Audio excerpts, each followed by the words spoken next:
When I refused to follow a superstition, my husband's mother panicked, screaming, "You're bringing a curse to this family." My husband pleaded, "Just do it to make her feel better." Instead, I did something else. The next week, she received a call that turned her world upside down. I, 34 female, am not a superstitious person.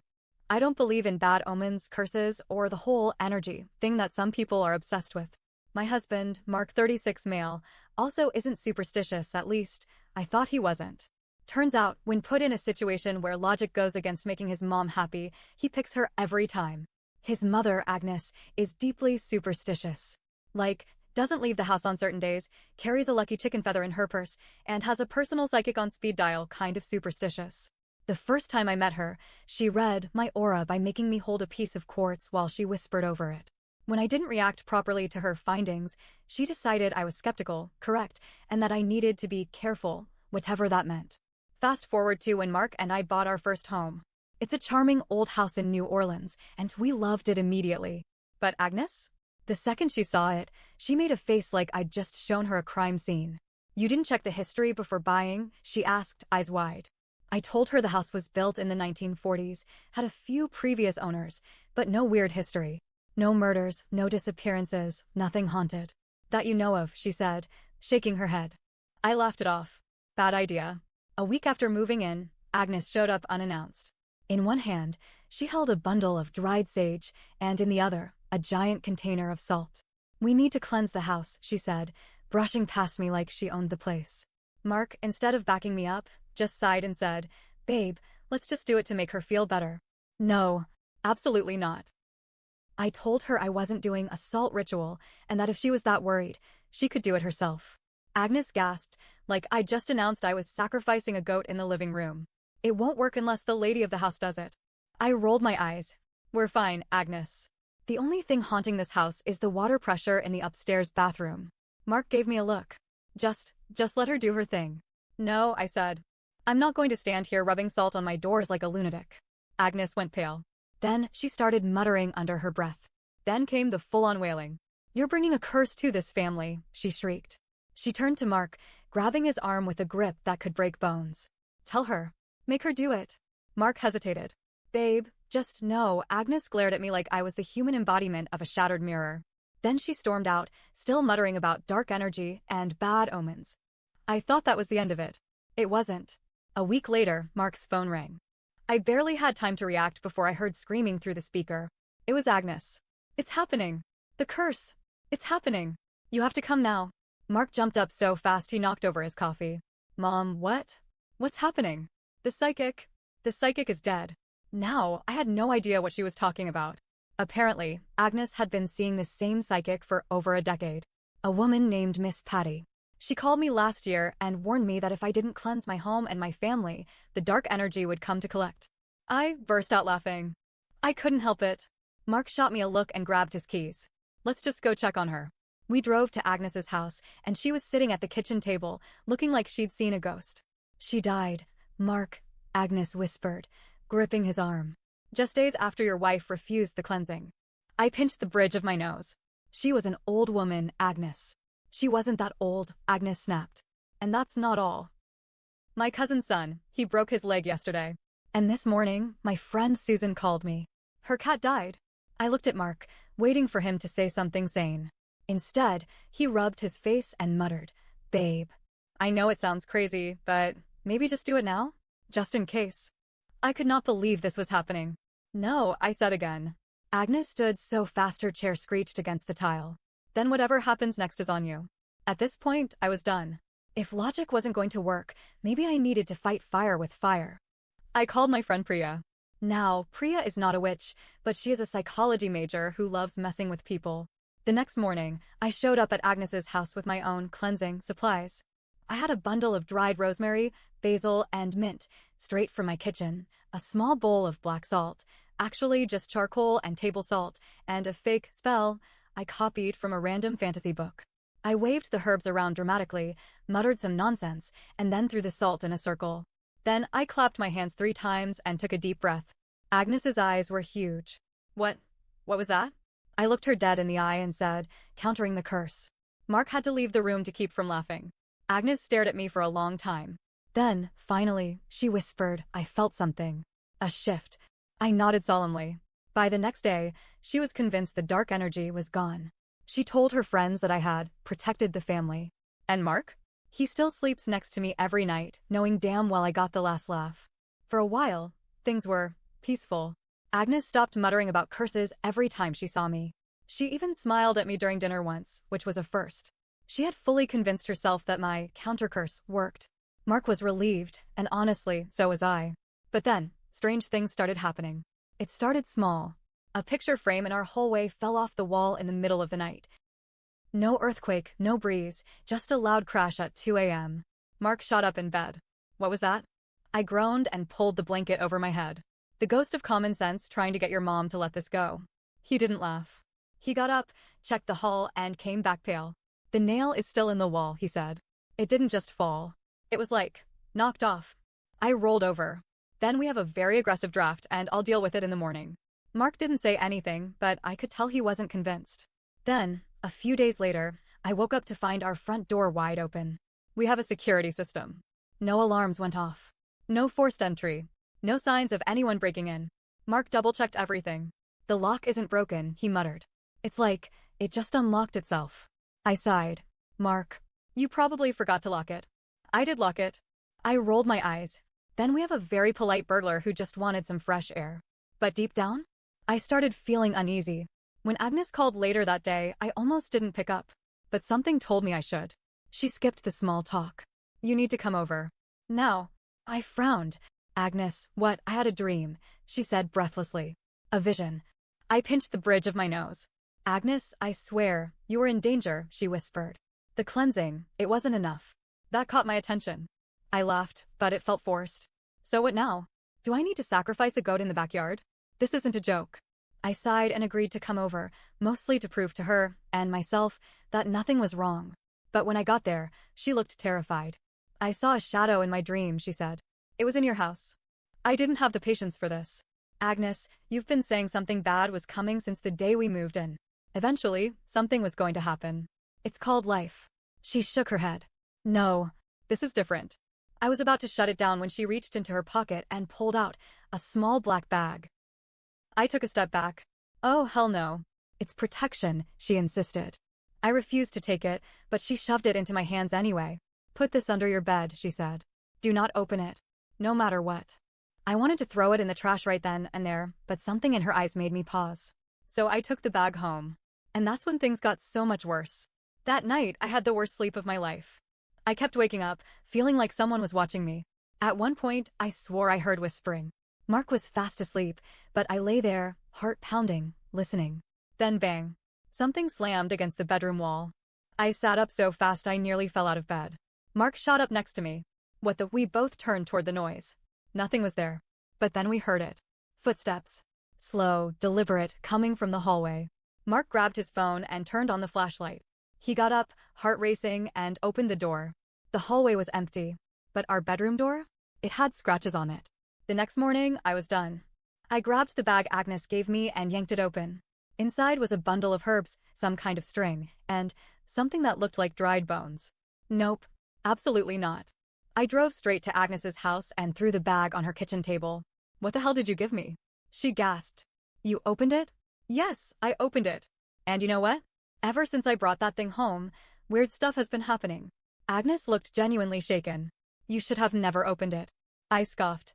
It's a bag of sticks and dirt. Why would that do anything? She swallowed hard. Because it wasn't for you. I frowned. What? She hesitated. That bag was meant to trap something. If you opened it, you might have let it out. I stared at her. You are not serious. Agnes's hands were shaking. Did you see anything? I hesitated. I wanted to tell her she was crazy. But the scratches on the door, the footsteps, the whispering. Something in my stomach twisted. And for the first time since this whole thing started, I wasn't so sure she was wrong. I left Agnes's house feeling sick. The whole drive home, I kept telling myself she was being ridiculous. But the moment I stepped inside our house, something felt off. It was quiet. Too quiet. Mark was at work and normally, I'd hear the hum of the fridge, the creak of the old wood floors, something. But there was nothing. Then, as I set my bag down, I noticed the air felt heavy. Like the atmosphere before a storm. I shook it off and went about my evening. I turned on some music, made a snack, and sat in the living room, scrolling through my phone. That's when I saw it. Out of the corner of my eye, something moved. A dark shape, just outside the doorway, vanishing the second I looked up. My stomach dropped. I froze, every hair on my body standing up. I forced a laugh. Great. Now I'm scaring myself. But I couldn't shake the feeling that I wasn't alone. I didn't say anything to Mark at first. I wasn't about to feed into this nonsense. But the next night, he saw something. I was in bed reading when he walked in, his face pale. "Hey," he said, voice uneasy. "Did you just walk past me?" I frowned. "I've been in bed for the last 20 minutes. He swallowed hard. "I saw someone. A shadow. I thought it was you." My mouth went dry. I tried to brush it off. "Maybe it was your reflection?" No, his voice was firm. "It was in the hallway. And when I looked, it was gone." We stared at each other for a long moment. Then, for the first time since this whole thing started, Mark whispered, "Do you think your mom was right?" I wanted to say no. I wanted to tell him this was all in our heads. But I didn't. Because deep down, I wasn't so sure anymore. The next day, things escalated. Mark had left for work, and I was home alone again.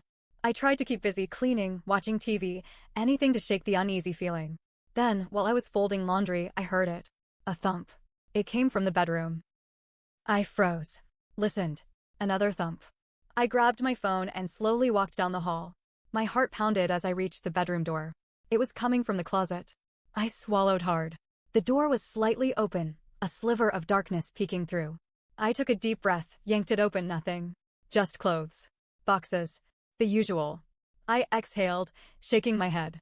But just as I turned away, bang. The door slammed shut behind me. I screamed and ran out of the room so fast I nearly tripped. I didn't go back in for hours. And when I did, the closet door was wide open. That night, Mark and I checked the closet together. We found nothing. No animals, no loose hinges, no explanation. But when we woke up the next morning, the scratches on our bedroom door were worse. Deeper. Longer. Like something had been clawing at it. Mark didn't go to work that day. We sat in the living room, trying to figure out what to do. Maybe we should. "I don't know. Actually, bless the house," Mark finally said. I sighed. "And tell your mom she was right?" "No way." But Mark wasn't laughing anymore. "I think something is really wrong, babe." Before I could answer, knock, knock, knock. Someone was at the door. It was our neighbor, an older woman named Mrs. Landry. She looked uncomfortable, glancing behind her like she didn't want to be seen. "I hope I'm not bothering you," she said. "But I heard from someone that your mother-in-law tried to cleanse the house." Mark and I exchanged a look. "Yeah, why?" She hesitated. Then she stepped closer and lowered her voice. "Did she tell you about the previous owner?" My stomach twisted. "She told us there was nothing weird about the house."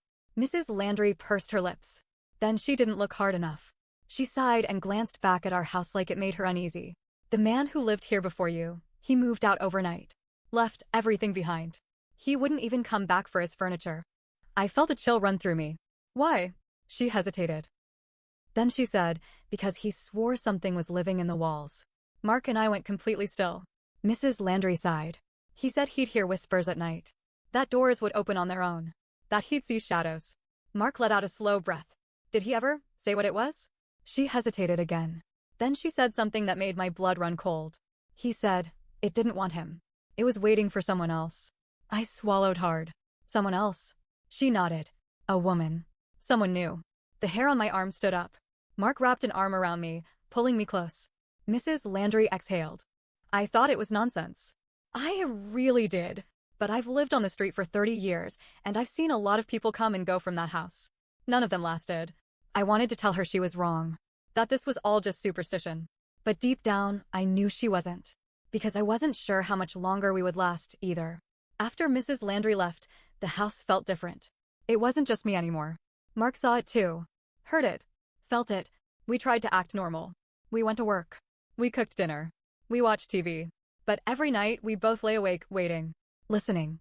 The whispers came more often now. The scratches grew deeper. The house seemed alive. And Agnes? She knew.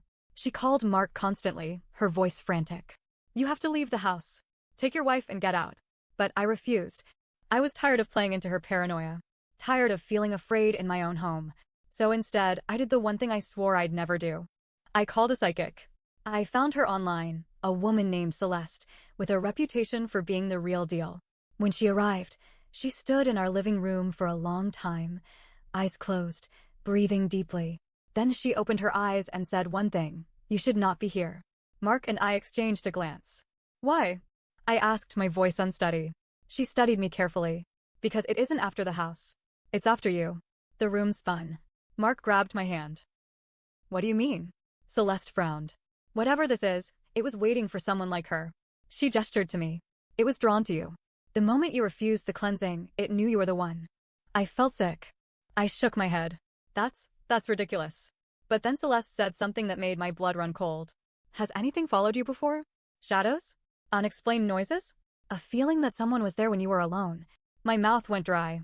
Because the truth was, yes, even before this house. Even as a child. I remembered moments, seeing things in the dark, feeling watched, hearing whispers. I had always ignored it, always brushed it off as my imagination. Celeste must have seen the look on my face because she nodded. "This thing was waiting for you long before you came here. The house just gave it a reason to show itself." That night, Agnes showed up at our house. She was furious. "You called a psychic?" she shouted at Mark. "After everything I warned you about? You brought more darkness into this house." Mark tried to calm her down, but she wasn't having it. She turned to me, eyes blazing. "This is your fault. You refused the blessing. You mocked me." I snapped. "My fault?" I shot back. "You think I wanted this? You're the one who brought all this fear into our lives. You let superstition rule you, and now Mark is trapped between you and me because you can't accept that not everything is about you." Agnes recoiled like I had slapped her. Mark looked torn, caught between us. He swallowed. "I just don't want to lose either of you." But then, as if the house itself was reacting to our anger, the lights flickered. The temperature dropped. And from the hallway, a whisper, not just a sound, a voice. It spoke my name. And it came from the closet. I don't know what made me move. Maybe it was anger. Maybe it was exhaustion. But I grabbed a flashlight and stormed into the hallway, ignoring Mark and Agnes's protests. I yanked open the closet door. Darkness. But the air was thick, like the space itself had weight. I stepped inside. The floor creaked beneath me. The light from my flashlight barely cut through the blackness. Then, a shape. It wasn't a person. It wasn't solid. It was wrong. A shifting darkness, just beyond the light's reach. And then it moved. Straight toward me. I screamed. Mark pulled me out of the closet so fast I nearly fell. He slammed the door shut. Agnes was praying under her breath, her hands shaking. I was shaking too. I didn't know what I had just seen, but I knew one thing. We had to leave. We packed in a single night. We didn't talk. We didn't sleep. We just left. By morning, we were at a hotel. By the end of the week, the house was listed for sale. A month later, we were at Agnes's house when the call came. The real estate agent. "Something weird happened," she said. "We had an interested buyer. He came to see the house, but when he walked inside, he immediately turned around and left." Mark frowned. "Why?" The agent hesitated. He said he heard whispering. A cold chill ran down my spine. Then she added, and before he left, he said something else. Something really odd. I gripped the phone tighter. "What did he say?" The agent exhaled. He said, "It's still waiting." We never went back to the house. We moved across the city, into a newer place with no history. Agnes never forgave me for what happened, but she stopped pushing her superstitions on me. She got what she wanted. I believed her now. Mark and I don't talk about it much. But sometimes, late at night, I'll catch him staring at the bedroom door. Just watching. And sometimes, I still wake up feeling like something is watching me. I don't know if it's over. I don't know if it ever will be. But I do know one thing. I should have never opened that bag.